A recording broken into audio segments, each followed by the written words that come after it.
Hello दोस्तों, मैं कृष्ण आर्य और आप देख रहे हैं हमारा यूट्यूब चैनल आर्या कोचिंग। जैसा कि आप जानते हैं, आप यहां पर पढ़ते हैं इंटरमीडिएट की फिजिक्स और मैथ की क्लास बहुत ही सरल और यूनिक तरीके से। तो आज मैं लेके आया हूं आप लोगों के लिए मैथ की क्लास, और आज की मैथ की क्लास में हम लोग पढ़ने वाले हैं रिलेशन एंड फंक्शन की एक्सरसाइज नंबर 1.3। ओके, आज की क्लास में हम लोग एक्सरसाइज 1.3 पढ़ेंगे और 1.3 के क्वेश्चन नंबर 1 से लेकर के 7 तक के क्वेश्चंस आज हम लोग डिस्कस करने वाले हैं बहुत ही अच्छी तरीके से।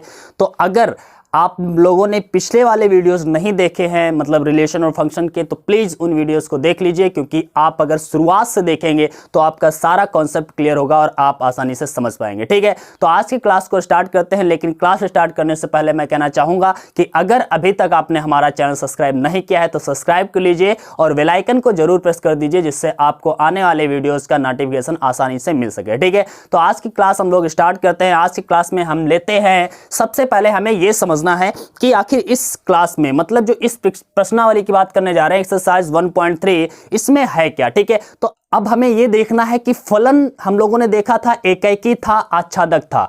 अब हम लोग देखने वाले हैं क्या फलन जो है प्रतिलोम भी होगा हमारा।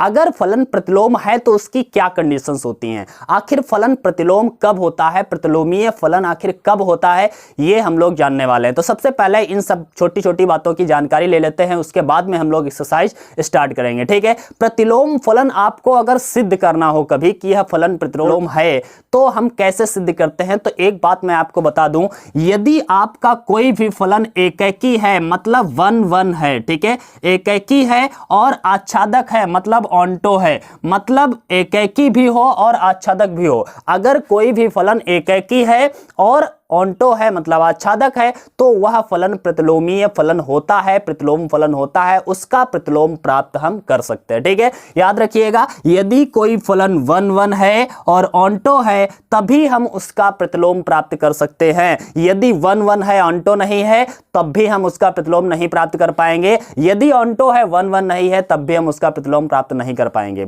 तो हमें यह बात याद रखनी है कि अगर कभी भी हमसे कहेगा कि सिद्ध करिए कि यह फलन प्रतिलोम फलन प्राप्त होगा या इसका प्रतिलोम उपस्थित है, तो हम कैसे सिद्ध करेंगे प्रतिलोम फलन है या नहीं है। हम इसको कैसे सिद्ध करेंगे, तो हमें केवल चेक करना होगा 1 और ऑन्टो। अगर हम 1 और ऑन्टो चेक कर लेते हैं, अगर दोनों हैं तो हम सिद्ध कर देंगे, अतः यह प्रतिलोम फलन होगा, इसका प्रतिलोम उपस्थित है। ठीक है, ये हम मान के चलते हैं। लेकिन हमें पता है कि 1 हम कैसे सिद्ध करते थे, आपको याद है क्या 1 हम कैसे सिद्ध करते हैं। तो अगर हम थ्योरेटिकली बात करें तो 1 को हम इस तरह से सिद्ध करते थे, fx1 निकालते थे, उसके बाद में fx2 निकालते थे, और बाद में fx1 के बराबर में fx2 रखते हैं। हमने पिछली वाली क्लास में सब कुछ बताया है। ठीक है, fx1 निकाला, fx2 निकाला, fx1 के बराबर में fx2 लिखा जाता है, और इनको सॉल्व करने पर, इनका वैल्यू रखने के पश्चात में यदि x1 बराबर x2 हमारा आ जाता है तो हम कहते थे फलन 1 है,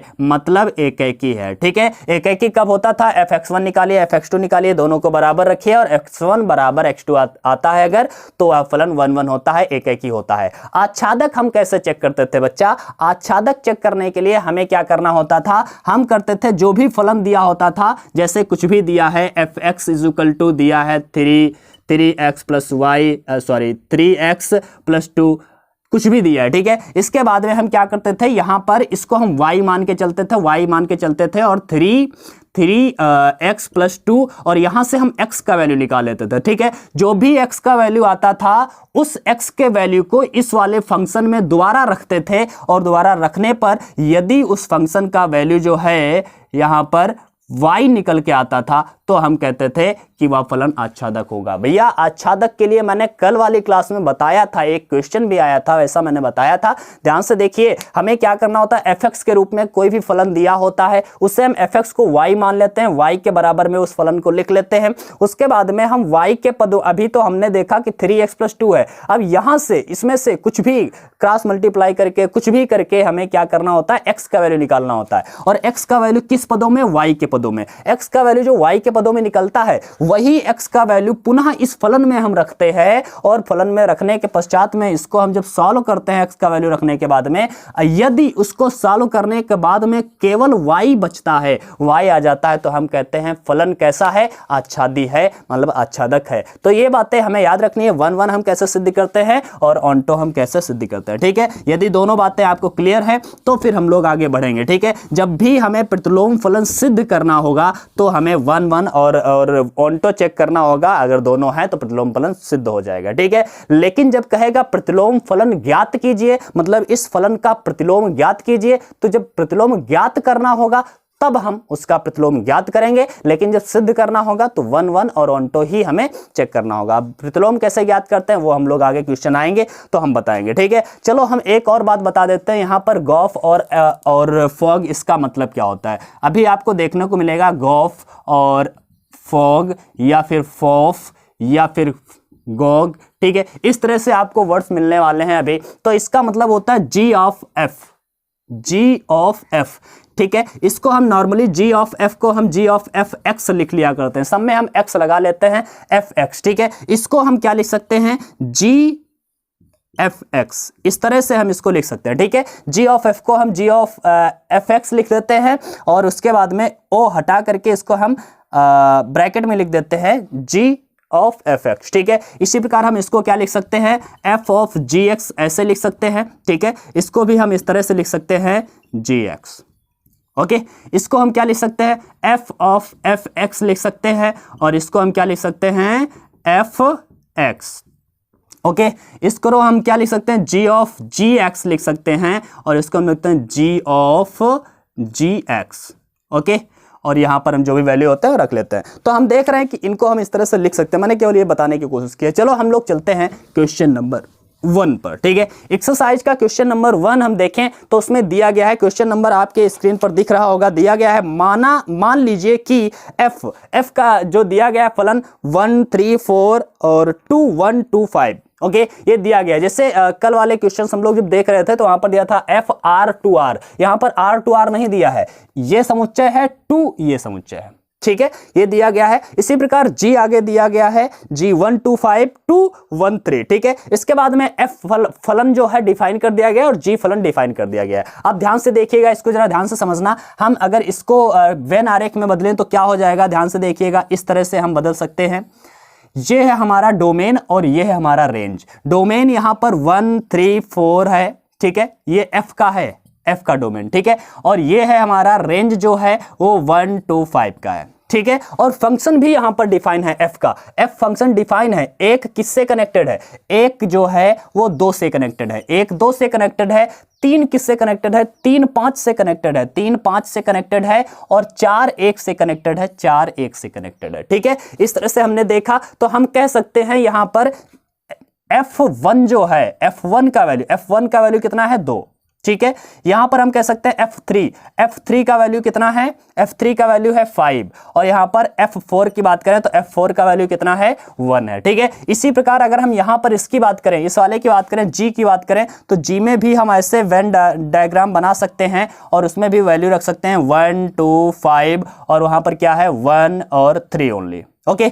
इतना है। अब हम देखते हैं उसका भी फंक्शन जो डिफाइन है, 1 3 से कनेक्टेड है, 1 3 से कनेक्टेड है, 2 5 2 भी 3 से कनेक्टेड है, 2 भी 3 से कनेक्टेड है और 5 1 से कनेक्टेड है, मतलब 5 1 से कनेक्टेड है, ठीक है। ऐसे हम कह सकते हैं। तो हम यहां पर कह सकते हैं G1 जो है, G1 कितना है, तो G1 हमारा है G1 हमारा है 3, कितना है, G1 हमारा है 3 और यहां पर G2 कितना है, तो G2 हमारा है, G2 भी है हमारा 3 और अगर G5 की बात करें तो G5 हमारा कितना है, G5 हमारा है 1, ठीक है। तो इतना हमने देख लिया है। चलो हमें ये समझ में आ रहा है, ये G है और ये क्या था, F था, ठीक है। अब हम देखते हैं हमें क्या करना है, ज्ञात क्या करना है। बताया गया है कि G ऑफ F ज्ञात करना है, ठीक है। हमें क्या ज्ञात करना है, G ऑफ F हमको ज्ञात करना है। हमने बताया G ऑफ F को हम क्या लिखते हैं, ध्यान से देखिएगा, G ऑफ F लिखते हैं तो G ऑफ F x हमें ज्ञात करना है, ठीक है। ध्यान से देखिएगा, F x है मतलब F x मतलब ये है, F x1 पहले ज्ञात करना है, फिर F x3 ज्ञात करना है, फिर F नहीं है, F1 F3 और F4 के लिए सब कुछ ज्ञात करना है। तो सबसे पहले हम 1 के लिए ज्ञात करते हैं। पहले हम इसको क्या लिखेंगे, G ऑफ X x का पहले हम वैल्यू रखते हैं 1, ओके। हम ऐसे लिखते हैं g ऑफ एफ एक्स को हम क्या लिख सकते हैं, g ऑफ एफ एक्स ऐसे लिख सकते हैं। x का वैल्यू जब 1 रखा तो हम देख रहे हैं g और एफ एक्स का वैल्यू कितना है, f1 का वैल्यू कितना है, f1 का वैल्यू है 2, तो यहां पर हमने लिख दिया 2।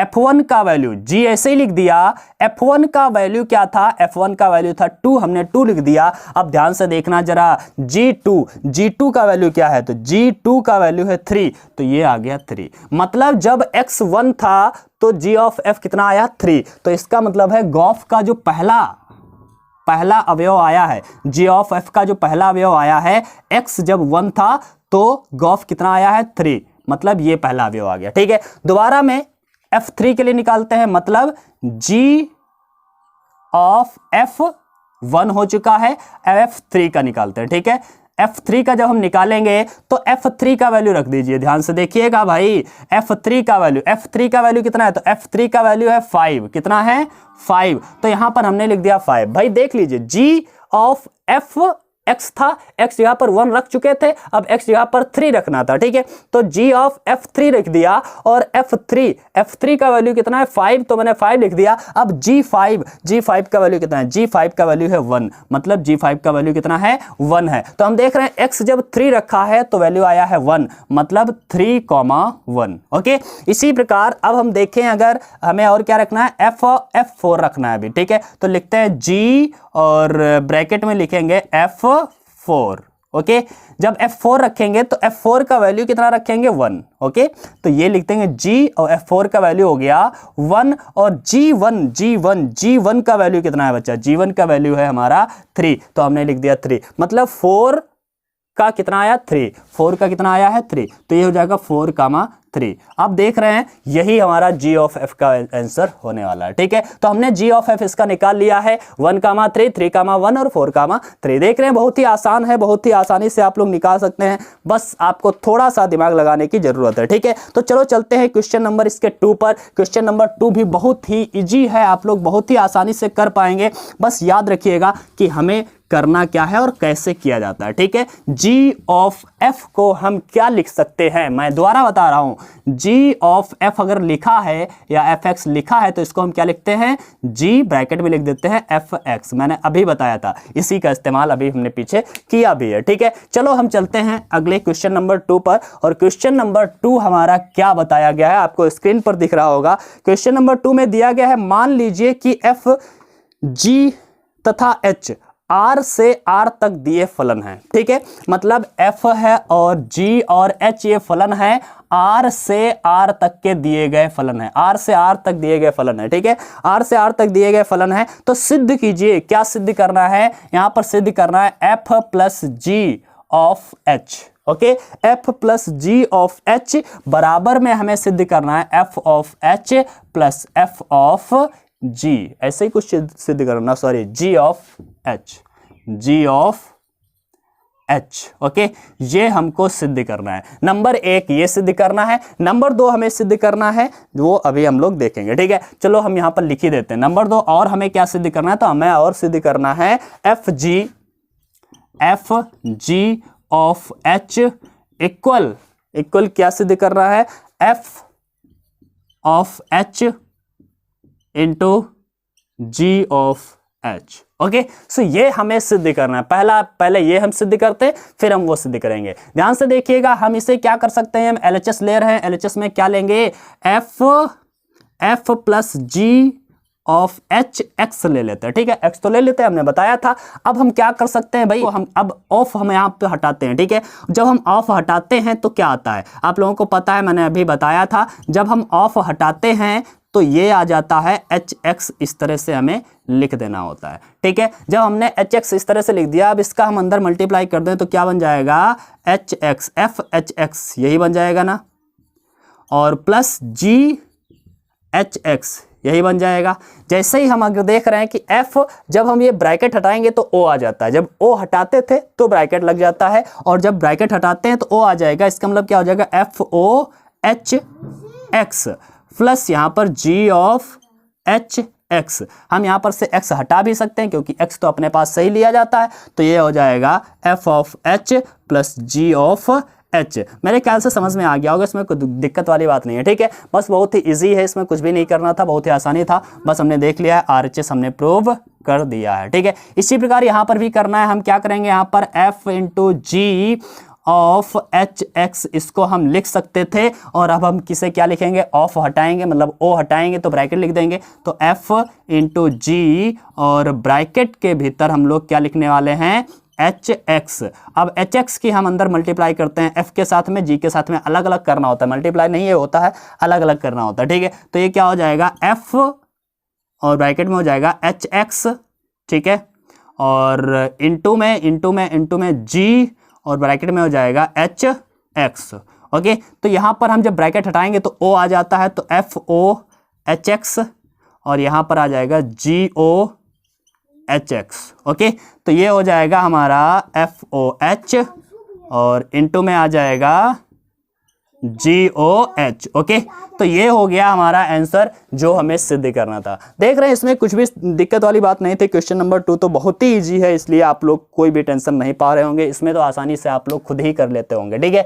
चलो हम चलते हैं क्वेश्चन नंबर 3 पर, क्योंकि क्वेश्चन नंबर 3 भी हमें देखना है, अभी क्वेश्चन नंबर 7 तक हमें डिस्कस करने हैं, तो जल्दी जल्दी कुछ देखते हैं। चलो देखिएगा, आपको क्वेश्चन नंबर 3 दिख रहा होगा स्क्रीन पर, और स्क्रीन पर रहा हमारा जो क्वेश्चन है, क्वेश्चन नंबर 3 दिया गया है, जी ऑफ एफ तथा एफ ऑफ जी ज्ञात कीजिए। हमें मतलब क्या क्या ज्ञात करना है, जी ऑफ एफ और एफ ऑफ जी दोनों ज्ञात करना है, एफ ऑफ जी दोनों हमें ज्ञात करना है। और पहला क्वेश्चन इसके भीतर दिया गया है, f x is equal to दे दिया है, f x is equal to mod x दिया गया, ठीक है। F x is equal to mod x दिया है, और g x is equal to क्या दिया है, तो g x is equal to दिया है mod 5x minus 2, okay, 5x minus 2 ये दिया गया है। चलो हम सबसे पहले इसका जी ऑफ एफ ज्ञात करते हैं। क्या ज्ञात करते हैं, जी ऑफ एफ। ध्यान से देखिएगा जी ऑफ एफ कैसे ज्ञात करेंगे। तो जी ऑफ एफ ज्ञात करने के लिए सबसे पहले जी ऑफ एफ एक्स हम इसे लिख देते हैं, ठीक है। और जी ऑफ एफ एक्स को हम क्या लिख सकते हैं, ध्यान से देखिएगा, जी ऑफ एफ एक्स को हम क्या लिख सकते हैं, जी और एफ एक्स, ओके, ब्रैकेट में लिख देते हैं एफ एक्स, ठीक है। अब हम एफ एक्स का वैल्यू, जी तो ऐसे रहेगा हमारा, जी तो ऐसे ही रहने वाला है, एफ एक्स का वैल्यू रखना है, एफ एक्स का वैल्यू। तो ध्यान से देखिएगा, एफ एक्स का वैल्यू कितना है, हमें मालूम है एफ एक्स का वैल्यू है मॉड एक्स, तो यहां पर हमने लिख दिया मॉड एक्स, ओके। ये हो गया मॉड एक्स, मतलब जी और एफ एक्स का वैल्यू रख दिया मॉड एक्स, तो जी मॉड एक्स। अब हम जी एक्स, ध्यान से देखिए, जी और ये x है, मॉड x को हम x मानेंगे, तो जहां पर x है, जहां पर x है वहां पर क्या है, यहां पर मॉड x, तो जहां पर x होगा वहां पर क्या लिख देना है, मॉड x। तो चलो हम लिखते हैं, तो ये क्या बन जाएगा, यहां पर gx का वैल्यू क्या दिया है, gx का वैल्यू दिया है 5x माइनस 2, लेकिन ये तो gx का वैल्यू है भाई, हमें g मॉड x का वैल्यू चाहिए, मतलब जहां पर मॉड है, जहां पर x है वहां पर मॉड x लिखना है, अर्थात 5x, x की जगह पर हमें क्या लिखना है, मॉड x और माइनस 2, बस यही इसका आंसर होगा 5 मॉड x माइनस 2, ठीक है। बहुत ही इजी है, कुछ भी नहीं होता है, बहुत ही हलवा हम कह सकते हैं, ठीक है। चलो देखते हैं f o x, f o g हमें ज्ञात करना, ठीक है। एफ ओ जी को हम कैसे ज्ञात करेंगे, तो एफ ओ जी को हम क्या लिख सकते हैं, एफ ओ जी एक्स लिख सकते हैं, और एफ ओ जी एक्स को हम लिख सकते हैं जी एफ और ब्रैकेट में लिख देते हैं जी एक्स, ओके। हम देख रहे हैं कि जी एक्स का वैल्यू यहां पर रखने वाले हैं हम, ठीक है। तो जी एक्स का वैल्यू कितना है, तो जी एक्स का वैल्यू है हमारा, एफ तो ऐसे लिख दिया, जी एक्स का वैल्यू रखे दे रहे हैं हम 5x minus 2, okay, 5x minus 2, ये हमने जी एक्स का वैल्यू रख दिया। अब हमें क्या ज्ञात करना है, एफ 5x माइनस 2 का वैल्यू ज्ञात करना है, मतलब एफ एक्स ये है, और हम देख रहे हैं x की जगह पर अब हमारे पास क्या है, मॉड 5x माइनस 2, जहां पर x है वहां पर हमें क्या लिखना होगा, 5x माइनस 2, क्योंकि एफ एक्स का वैल्यू मॉड x है, तो एफ एक्स x की जगह पर तो ये है, और x की जगह पर अगर ये है तो x की जगह पर हमें ये लिख देना है। तो चलो लिख देते हैं भाई, तो ये f और ये हो जाएगा मॉड, मॉड तो इसमें पहले से लगा है मॉड, और x की जगह पर हम क्या लिखेंगे, ये मॉड 5x माइनस 2, ठीक है। और डबल मॉड लग गया भाई, डबल मॉड लगाने से कोई फायदा नहीं होता है, हम यहां पर डबल मॉड लगाएं या सिंगल मॉड लगाएं, इसको भी हम इस तरह से 5x माइनस 2 ही केवल लिख सकते हैं, कोई दिक्कत वाली बात नहीं है, ठीक है। तो बहुत ही आसान है, आप लोग समझ रहे होंगे। चलो हम चलते हैं इसके सेकंड पार्ट पर। इसका जो सेकंड पार्ट दिया गया है वो क्या दिया गया, ठीक है। क्वेश्चन नंबर 3 का जो सेकंड पार्ट है उसको भी हम लोग देखते हैं। क्वेश्चन नंबर 3 का जो सेकंड पार्ट है वहां पर दिया गया है fx is equal to 8x cube. Okay, 8x cube दिया है तथा gx इज इक्वल टू क्या दिया है, gx इज इक्वल टू दिया गया है x की पावर 1/3। ठीक है, x की पावर 1/3 ये दिया है gx। अब हमें क्या करना है, सबसे पहले GOF ज्ञात करना है। GOF ज्ञात करना है, इसको ज्ञात करने के लिए हमें मालूम है GOF x लिखते हैं हम, और उसके बाद में g और ब्रैकेट में लिख देते हैं fx। ठीक है, ध्यान से देखिएगा, हम क्या करेंगे, यहां पर g ऐसे लिखेंगे। fx का वैल्यू क्या है, तो fx का वैल्यू है 8x क्यूब, तो यहां पर हमने लिख दिया 8x क्यूब, ये हमने लिख दिया है fx का वैल्यू। ठीक है, अब हम देखते हैं g 8x क्यूब निकालना है हमें। gx तो हमें पता है, gx कितना है, x पावर 1/3, लेकिन हम x की जगह पर देख रहे हैं, g तो वहीं पर है, x की जगह पर क्या हो गया, x की जगह पर हो गया है 8x की पावर 3, तो जहां पर x है वहां पर 8x पावर 3 लिखना है। चलो हम लिख देते हैं, तो ये बन जाएगा g 8x पावर 3 का वैल्यू क्या हो जाएगा, x की पावर 1/3, तो x की जगह पर हमें क्या लिखना है, x यहां पर रखना है 8x की पावर 3, ये x की जगह पर हो गया, और इसकी पावर 1/3 है तो इसकी पावर 1/3। ठीक है, तो हम यहां पर ध्यान से देखेंगे अगर, तो हम 8 को क्या लिख सकते हैं, 8 को लिख सकते हैं 2 की पावर 3, और यहां पर x की पावर 3 तो पहले से है, 8 को 2 की पावर 3 लिख दिया, और इसकी पावर 1/3, ये अपान में पावर है तो 3 कैंसिल आउट हम कह सकते हैं, ये हो जाएगा 2x की पावर 3 यहां पर है, पावर 3 यहां पर है, तो पावर 3 ऊपर हमने दोनों का कर दिया होल 3, और इनटू में 1/3, तो पावर 3 ही ये कैंसिल आउट हो गई, तो ये बचा 2x। ठीक है, तो हम देख रहे हैं कि यहां पर GOF का वैल्यू क्या आ गया है, 2x आ गया है। इसी प्रकार हमें FOG का भी वैल्यू चाहिए। ठीक है, तो ज्ञात करते हैं FOG का वैल्यू, कैसे ज्ञात करते हैं, तो FOGX हम इसे लिखते हैं, और इसको हम F ब्रैकेट में लिख देते हैं GX, इस तरह से लिख देंगे। अब हम ध्यान से देखेंगे FGX, F तो ऐसे रखेंगे, और GX का वैल्यू रखिए। GX का वैल्यू कितना है भाई, GX का वैल्यू है x पावर 1/3, तो x की पावर 1/3। अब हमें FX का वैल्यू कहां पर देखना है, FX ये है, और FX में x की जगह पर हमें क्या लिखना होगा, x की जगह पर x पावर 1/3 रखना होगा। चलो लिखते हैं, तो ये लिख रहे हैं fx का वैल्यू है 8, और x की जगह पर हमें क्या लिखना है, x यहाँ पर रखना है 1/3, और इसका x का क्यूब था तो यहाँ पर x पावर 1/3 का क्यूब हो गया, तो हम इसको लिख सकते हैं 8 और x पावर 1/3, ये घात है और ये 3 है, इसका मतलब है ये 3 कैंसिल आउट हो जाएगा और आंसर आ जाएगा 8x। ठीक है, तो हम देख रहे हैं बहुत ही आसानी से हमने क्वेश्चन नंबर 3 को भी आसानी से लगा लिया है, आपको समझ में आया होगा, मुझे ऐसी उम्मीद है। चलो हम चलते हैं क्वेश्चन नंबर 4 पर। क्वेश्चन नंबर 4, ठीक है, question number 4 it's a most important question, देखते हैं कैसे हम लोग इसको सॉल्व करते हैं। देखिएगा, आपका क्वेश्चन है आपके सामने स्क्रीन पर दिया गया है, fx is equal to 4x + 3 upon में 6x - 4। ठीक है, fx यहाँ पर क्वेश्चन नंबर 4 है, ये fx इज इक्वल टू दिया गया है 4x + 3 अपान में 6x - 2, शायद यही है ना, सॉरी गड़बड़ हो गया है थोड़ा सा, 6x -4 है। ठीक है, और यहाँ पर दिया है x इज नॉट इक्वल 2/3, उससे कोई लेना देना आपको नहीं ध्यान देना होता है ज़्यादा कुछ भी। ठीक है, तो सिद्ध कीजिए कि सभी x इज नॉट इक्वल 2/3 के लिए f of x equal x है। मतलब हमें सिद्ध करना है f ऑफ fx इक्वल क्या है, x है, f ऑफ fx इक्वल क्या है, x है, और f का प्रतिलोम फलन क्या होगा। अब यहां पर हमें ज्ञात करना है कि प्रतिलोम फलन आखिर इसका क्या है। चलो अभी हम देखेंगे इसका प्रतिलोम फलन क्या है, आखिर सब कुछ हम लोग चेक करने वाले हैं। तो देखते हैं, सबसे पहले हमें ये सिद्ध करना है कि f ऑफ fx का वैल्यू जो है x है। ठीक है, कैसे निकालेंगे, तो हमें पता है कि हम करने वाले हैं एक जुगाड़, यहां पर f ऑफ fx का वैल्यू हम निकालें, तो कैसे निकालते हैं, ध्यान से देखिएगा। f ऑफ fx को हम इस तरह से लिख सकते हैं fx। अब हम क्या करने वाले हैं, fx f ऐसे रखें और यहां पर fx का वैल्यू रख दें, तो fx का वैल्यू क्या है, तो fx का वैल्यू है ये पूरा, तो लिख दीजिए 4x + 3 अपान में 6x - 4, ये हमने लिख दिया है, तो f और ये पूरा वैल्यू लिख दिया। ठीक है, fx का वैल्यू। अब ध्यान से देखिए इसका वैल्यू क्या हो जाएगा, तो देख रहे हैं f तो अपनी जगह पर है, ये कंपेयर किया करो, हर बार fx से कंपेयर करो, gx से कंपेयर करो, मतलब ये f तो अपनी जगह पर है, बस x की जगह पर ये वाली चीज आ गई है। मतलब जो यहां पर x है, x की जगह पर ये आ गया है, तो यहां पर जो आपका x है, x की जगह पर ये वाला रख देना है। ठीक है, तो हम लिखते हैं यही वाली वैल्यू लिखना है, लेकिन x की जगह पर हमें क्या लिखना है, x की जगह पर हमें ये वाली वैल्यू लिखनी होती है। ठीक है, तो लिखते हैं ये वैल्यू 4, ठीक है, ये लिखते हैं 4 इंटू एक्स, एक्स की जगह पर हमें क्या लिखना है, एक्स की जगह पर ही तो ये पूरा वैल्यू है, तो यहां पर हम एक्स जगह पर लिख देते हैं, एक्स लिखना है तो एक्स जगह पर लिख देते हैं 4x प्लस 3 अपान में 6x माइनस 4। ठीक है, ये हमने लिख दिया है एक्स जगह पर और प्लस 3, ठीक है 4x एक्स जगह पर ये हो गया प्लस 3 अपान में इसी प्रकार 6 ऐसे लिखेंगे x की जगह पर हमें क्या लिखना है, x की जगह पर ही तो ये वाला चीज लिखना है, तो लिख देते हैं भाई 4x प्लस 3 अपान में 6x माइनस 4 और माइनस का 4। ओके, तो इसको हम जरा सॉल्व करते हैं, 4 का अंदर मल्टीप्लाई कराते हैं तो ये बन जाएगा 4 चक्कू 16 16x और 4 तियां 12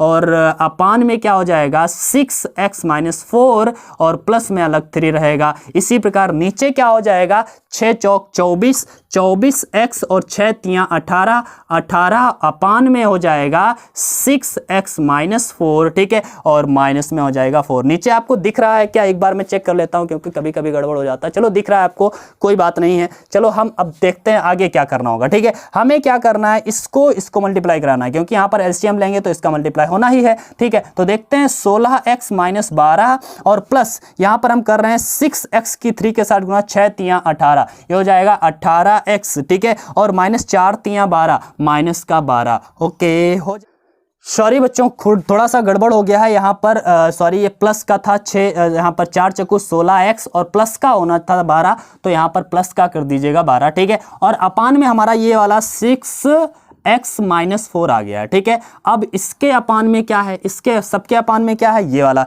इसका भी यहाँ पर मल्टीप्लाई करना होगा तो 24x प्लस 18 ऐसे लिख दीजिए, 24x प्लस 18 तो ऐसे ही लिख देंगे और माइनस का इसमें हम गुणा करेंगे 6 चौक 24 माइनस का आ जाएगा 24x ये हो गया है माइनस का, और इसके बाद में हम लोग क्या करने वाले हैं, माइनस माइनस प्लस का आ जाएगा 16, प्लस का आ जाएगा 16। चलो ठीक है, तो अब हम क्या करते हैं, अब हम करते हैं इनको जोड़ लेते हैं, 16 और 18 कितना हो जाता है 34 शायद, तो ये हो जाएगा 34x और 12 से 12 प्लस माइनस का कैंसिल आउट हो जाएगा। अच्छा, अपान में भी यहाँ पे तो बचा था ये 6x माइनस 4 6x माइनस 4, तो ये तो कैंसिल आउट हो जाएगा 6x माइनस 4, और यहाँ पर क्या बचेगा, तो यहाँ पर 24x से 24x कैंसिल आउट हो जाएगा, 18 और 16 हो जाएगा बच्चा 34 और 34 से 34 कैंसिल आउट हो जाएगा, क्या बचेगा x, मतलब f ऑफ x का वैल्यू जो हमने निकाला है वो आ गया है x। यही हमको सिद्ध करना था, हमने इसे सिद्ध कर दिया है। अब हमें और क्या ज्ञात करना था, इसी क्वेश्चन में बताया गया था, क्या बताया गया था कि f का प्रतिलोम फलन क्या है, f का प्रतिलोम फलन भी हमें ज्ञात करना है। तो हमने ये सिद्ध कर दिया, इसको हम मिटा दे रहे हैं, अब आगे चलते हैं, इसका प्रतिलोम फलन ज्ञात करते हैं। ठीक है, तो इसका प्रतिलोम फलन, f का प्रतिलोम फलन ज्ञात करने के लिए हम क्या करते हैं, fx को हमने y मान लेते हैं। ठीक है, याद रखिएगा जब भी प्रतिलोम फलन ज्ञात करना हो तो fx जिया हो जो, उसको हम y मान लेते हैं, y equal to 4x plus 3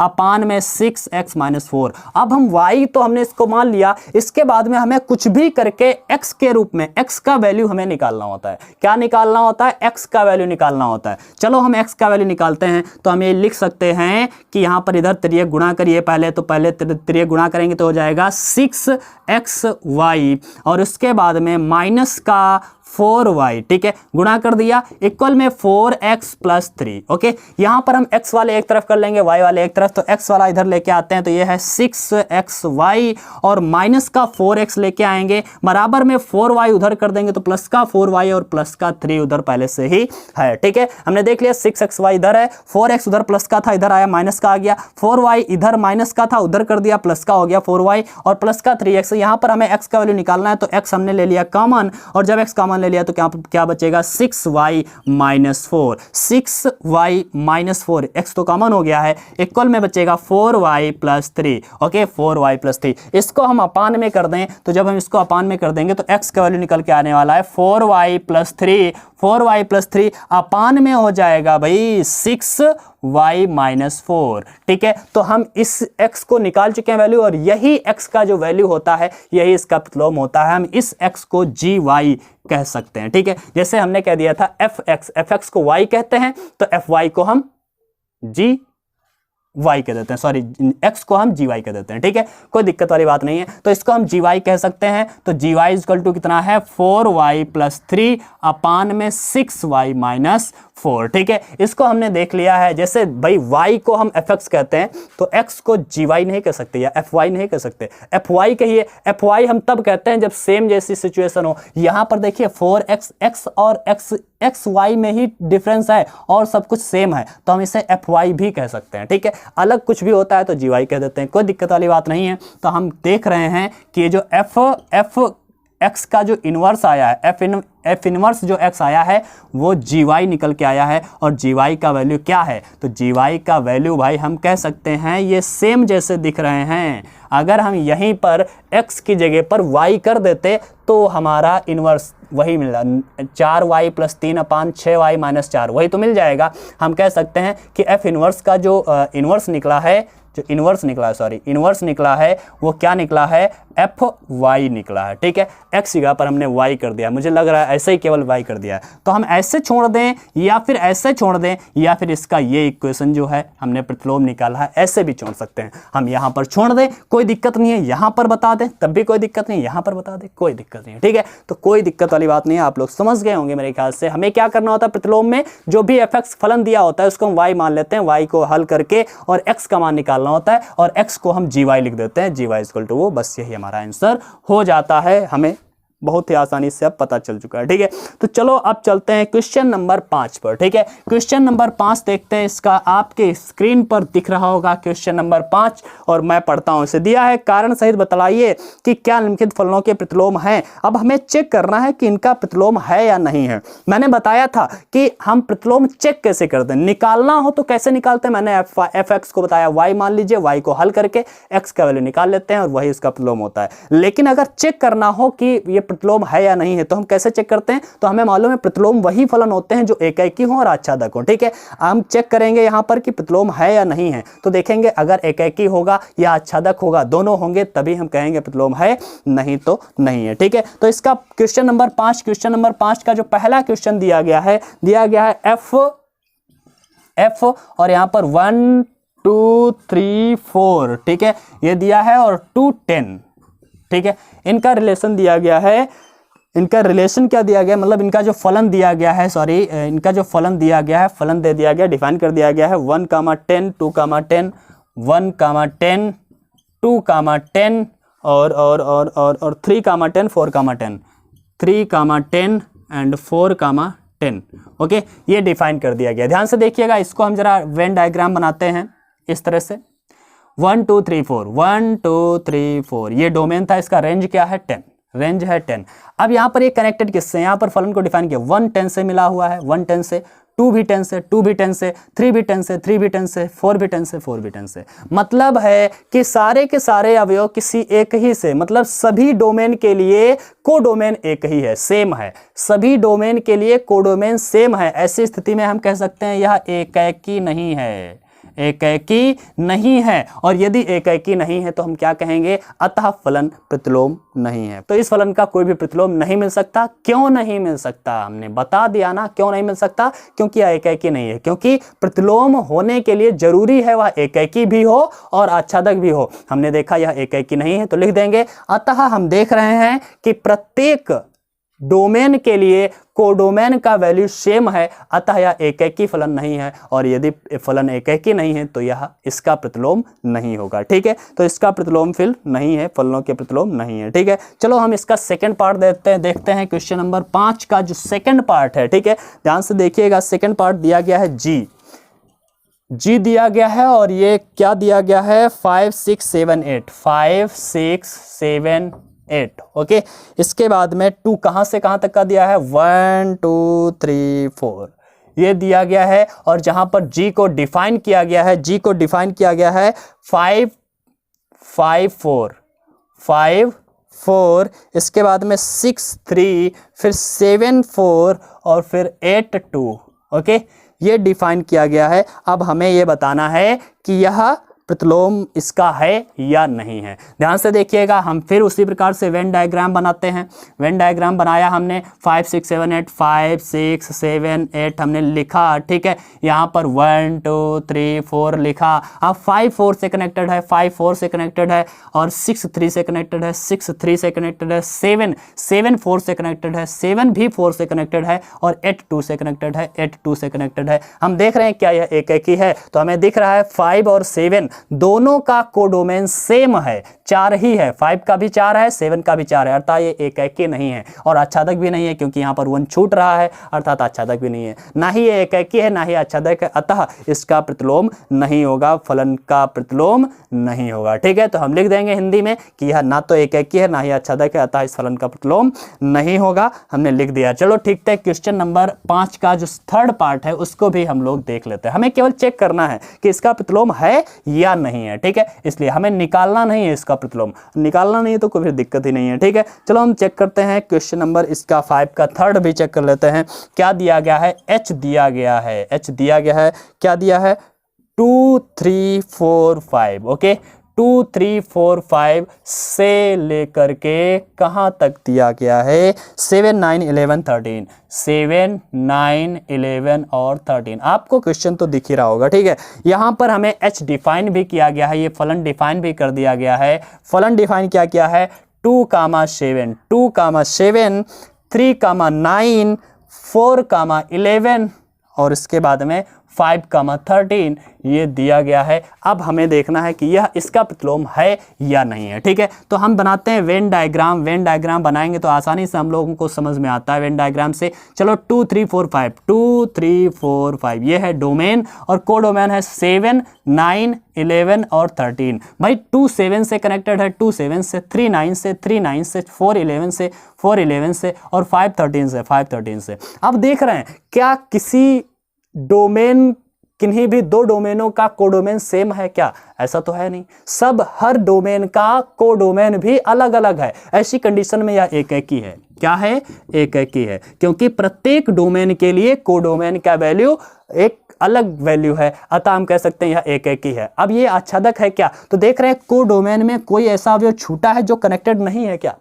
codomain में देखिए क्या कोई ऐसा अवयव छूटा है जो इससे कनेक्टेड नहीं है? तो देख रहे हैं सारे के सारे अवयव कनेक्टेड है। अगर सारे के सारे अवयव कनेक्टेड हैं तो उसे हम कहते हैं या आच्छादित भी है, आच्छादक भी है, आच्छादक है। और यदि फलन एक ही है और आच्छादक है, मतलब 1 1 है, ऑन 2 है, तो फिर यह क्या होगा? प्रतिलोम इसका उपस्थित होगा, अर्थात फलन का प्रतिलोम है, मतलब फलन इन्वर्सिबल है, ठीक है। तो यह फलन इन्वर्सिबल है, क्यों है? क्योंकि यह फलन एक ही भी है और आच्छादक भी है, अतः इसका प्रतिलोम है, ठीक है। ये हम लोग लिख देंगे और हमने देख लिया है आसानी से, कोई दिक्कत वाली बात नहीं है। चलते हैं क्वेश्चन नंबर 6 पर, ठीक है। क्वेश्चन नंबर 6 को देखते हैं और उसके बाद में हम लोग देखेंगे क्वेश्चन नंबर 7 को। चलो देखते हैं क्वेश्चन। आपको 6 नंबर जो है आपको स्क्रीन पर दिख रहा होगा। दिया है सिद्ध कीजिए कि f-1 to 1 range fx is equal to दिया गया है x upon fx is equal to दिया है x अपान x प्लस 2, ठीक है। x अपान x प्लस 2, ये क्वेश्चन नंबर बच्चा है 6। fx is equal to x upon x plus 2 द्वारा प्रदत्त फलन एक ही है। सबसे पहले हमें सिद्ध करना है कि यह एक ही है, और अगर एक ही है तो उसके बाद में फलन का प्रतिलोम फलन ज्ञात करना है। सबसे पहले हम एक ही सिद्ध करने वाले हैं, एक ही हम सिद्ध करेंगे, उसके बाद में हमें प्रतिलोम निकालना है, ठीक है। तो चलो हम पहले इसको एक सिद्ध करते हैं। एक सिद्ध करने के लिए यहाँ पर हम इससे तो कोई वेन डायग्राम बना नहीं सकते, बना भी सकते हैं तो हम बनाएंगे नहीं। क्यों नहीं बनाएंगे? क्योंकि हम लोग जानते हैं कि एक के लिए हमारे पास एक दूसरा तरीका है। कौन सा तरीका है भाई? एक के लिए हमें मालूम है कि एक सिद्ध करने के लिए f1 निकालो, सॉरी fx1 निकालो, fx2 निकालो, दोनों को बराबर रखो, x1 और x2 दोनों बराबर आना चाहिए, तो एक ही होगा। चलो हम देखते हैं क्या करते हैं। एक के लिए हम लोग निकालते हैं fx1, मतलब x की जगह पर x1 अपान में x1 प्लस 2, ठीक है। fx2 क्या हो जाएगा? x जगह पर x2 अपान में x2 प्लस 2।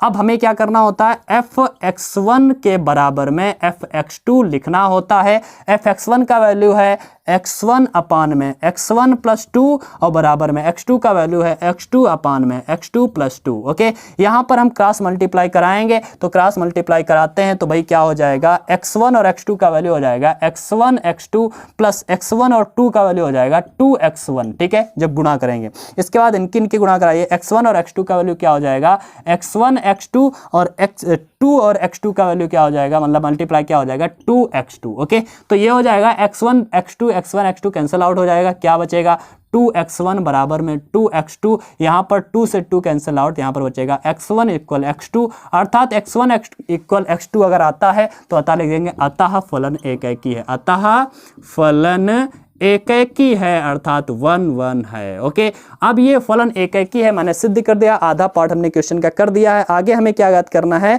इस फलन का प्रतिलोम फलन ज्ञात करना है, इसका प्रतिलोम फलन ज्ञात करना। मैंने बताया था प्रतिलोम फलन कैसे ज्ञात करते हैं, fx को हम क्या मान के चलते हैं, y। ओके, fx को हमने क्या माना, y माना है, तो fx को हमने मान लिया है y is equal to x upon x plus 2। हमने क्या बताया था कि हम जब y मान लेते हैं तो हमें x का मान निकालना होता है। x का मान निकालते हैं, कैसे निकालते हैं, पहले इसका त्रिज्या गुणा करते हैं, ये हो जाएगा xy और प्लस में 2y और बराबर में x वाले एक तरफ कर लो, 2y को उधर कर दो, या फिर xy को उधर कर दो। हम क्या करेंगे, यहाँ पर xy को उधर कर देते हैं, ये बचेगा उधर x है और माइनस का xy जाएगा, बराबर में 2y बचेगा। आप लोग इतना तो जानते होंगे सरल करना। ठीक है, यहाँ से हम x कॉमन लेते हैं, x कॉमन ले लिया तो क्या बचेगा 1 माइनस y इक्वल में 2y। हम देख रहे हैं कि x का वैल्यू निकालना है तो 1 माइनस y को अपान में कर देते हैं, तो x is equal to 2y upon में 1 माइनस y। ठीक है, तो यही हमारा इसका इनवर्स है। हम x को क्या लिखा करते हैं, तो x को लिखते हैं fy, तो fy इज इक्वल टू क्या है 2y अपान में 1 माइनस y, यही इसका इनवर्स है। हम कह सकते हैं कि f इनवर्स x जो है, fx का जो इनवर्स f इनवर्स x है वो क्या होगा, fy होगा। बस हम यहाँ पर ऐसे छोड़ सकते हैं, देख रहे हैं बहुत ही आसानी से हमने इसका इनवर्स निकाल लिया है, प्रतिलोम निकाल लिया है। ठीक है, बहुत ही इजी तरीके से हम लोग निकालते हैं, तो इसीलिए कहते हैं कि अगर आपको वीडियो पसंद आ रहा है तो इस वीडियो को लाइक जरूर करिएगा और हाँ अपने दोस्तों के साथ शेयर करिएगा, और चैनल सब्सक्राइब नहीं किए हैं अगर अभी तक, ठीक है, तो चैनल को फिर सब्सक्राइब कर दीजिएगा। ठीक है, चलो हम चलते हैं क्वेश्चन नंबर 8 पर। क्वेश्चन नंबर 8 क्या कहता है, सॉरी क्वेश्चन नंबर 7 पर अभी चलना है बच्चा। चलो हम देखते हैं क्वेश्चन नंबर 7। ठीक है, तो क्वेश्चन नंबर 7 क्या कहता है, आपको स्क्रीन पर दिख रहा होगा। क्वेश्चन नंबर 7 में लिखा गया है fx equal to 4x plus 3 द्वारा प्रदत्त फलन f r टू r, मतलब real number two real number पर विचार कीजिए और फिर सिद्ध कीजिए कि f व्युत्क्रमणीय है। पहले हमें सिद्ध करना है कि f व्युत्क्रमणीय है या नहीं है, उसके बाद में f का प्रतिलोम फलन ज्ञात कीजिए। पहले हमें चेक करना है कि फलन fx इक्वल टू जो दिया गया है, कितना दिया है बच्चा 4x प्लस 3, 4x प्लस 3 ये फलन दिया गया है, और ये f r टू r दिया गया, f r टू r। ठीक है, ये हमें पहले चेक करना है कि यह विचार करना बताया, फिर कहा सिद्ध कीजिए कि व्युत्क्रमणीय है। पहले हमें यह सिद्ध करना है कि यह व्युत्क्रमणीय है, मतलब यह प्रतिलोमीय है, प्रतिलोम इसका उपस्थित है। व्युत्क्रम मतलब प्रतिलोमी होता है। ठीक है, इसका प्रतिलोम है या इन्वर्सिबल है, ये हमें सिद्ध करना है, और इन्वर्सिबल है इसको सिद्ध करने के बाद में हमें इसका प्रतिलोम ज्ञात भी करना है। ठीक है, पहले तो सिद्ध करना है कि प्रतिलोम है या नहीं है, और कैसे सिद्ध करते हैं, पहले एकाकी देखेंगे, आच्छादक देखेंगे। अगर एकाकी आच्छादक दोनों होगा तो फिर हम कह देंगे अतः यह प्रतिलोमीय है, अर्थात यह व्युत्क्रमणीय है। अगर व्युत्क्रमणीय है तो इसका व्युत्क्रम ज्ञात भी करना है, मतलब प्रतिलोम ज्ञात भी करना है। चलो हम देखते हैं कैसे करेंगे। ठीक है, ध्यान से देखिएगा। सबसे पहले हम क्या करते हैं, हमें फलन को एकाकी सिद्ध करना होगा। एकाकी के लिए सबसे पहले हम करते हैं fx1 बराबर में 4x1 प्लस 3। ठीक है, fx2 निकालते हैं, फिर fx2 बराबर में 4x2 प्लस 3। अब हम क्या करते हैं, fx1 के बराबर में fx2 लिखते हैं, fx1 के बराबर में मतलब 4x1 प्लस 3 के बराबर में 4x2 प्लस 3 लिखते हैं, 3 से 3 कैंसिल आउट, 4x1 बराबर में 4x2, 4 कैंसिल आउट, x1 बराबर में x2। अगर x1 बराबर x2 आता है अतः फलन एकाकी है। क्या है, एकाकी तो हो गया, अब आच्छादक भी होना चाहिए, तभी फलन फिर यह व्युत्क्रमणीय होगा। ठीक है, तो चलो देखते हैं यह फलन आच्छादक है या नहीं है। कैसे देखते हैं, हमने बताया था आच्छादक चेक करने के लिए हम इसको y मान लेते हैं, y equal to 4x plus 3। हम fx को क्या मान लेते हैं, y equal to 4x plus 3। यहाँ पर x का वैल्यू निकालते हैं, यही हमें व्युत्क्रमणीय के लिए भी करना होगा बच्चा, कोई टेंशन वाली बात नहीं है। ठीक है, तो चलो हम सबसे पहले क्या करते हैं, यहाँ पर हमने निकाल लिया x का वैल्यू निकालना है, 3 को इधर कर देते हैं, तो 4x इक्वल टू हो जाएगा y माइनस 3, और x का वैल्यू हो जाएगा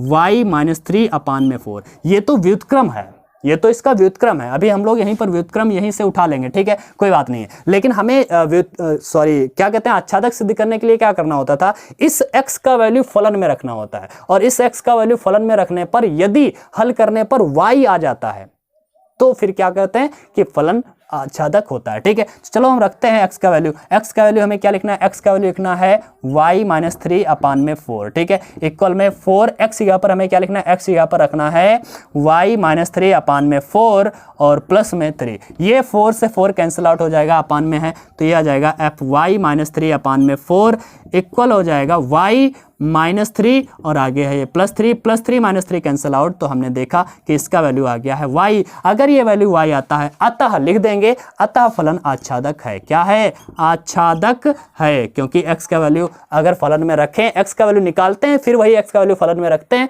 यदि y आ जाता है तो फिर वो आच्छादक होता है, ठीक है। तो चलो ये आच्छादक भी है, एकाकी भी है, एकाकी आच्छादक दोनों है, तो लिख देंगे अतः सिद्ध होता है कि फलन यह व्युत्क्रमणीय होगा। अब ये सिद्ध हो गया कि फलन व्युत्क्रमणीय होगा, तो इसका हमें ज्ञात करना है, प्रतिलोम भी ज्ञात करना है। क्या बताया आगे कि f का प्रतिलोम फलन ज्ञात कीजिए, तो f का प्रतिलोम फलन ज्ञात करते हैं। प्रतिलोम फलन ज्ञात करने के लिए इसको हम y बराबर मान लेते हैं, y बराबर 4x प्लस 3, चाहे तो यहीं पर उठा लें, यही तो प्रतिलोम था, चलो हम कर लेते हैं, दोबारा क्या जाता है हमारा, ठीक है। यहाँ से x का वैल्यू निकालते हैं, 4x is equal to 3 minus Y कर लेंगे और x is equal to 3 minus y upon में 4 कर देते हैं, और इसी x को हम क्या करते हैं, gy लिखते हैं, gy is equal to 3 minus y upon में 4, अर्थात जो f इनवर्स x आया है, fx का जो इनवर्स आया है मतलब प्रतिलोम आया है, वो क्या आया है, gy आया है।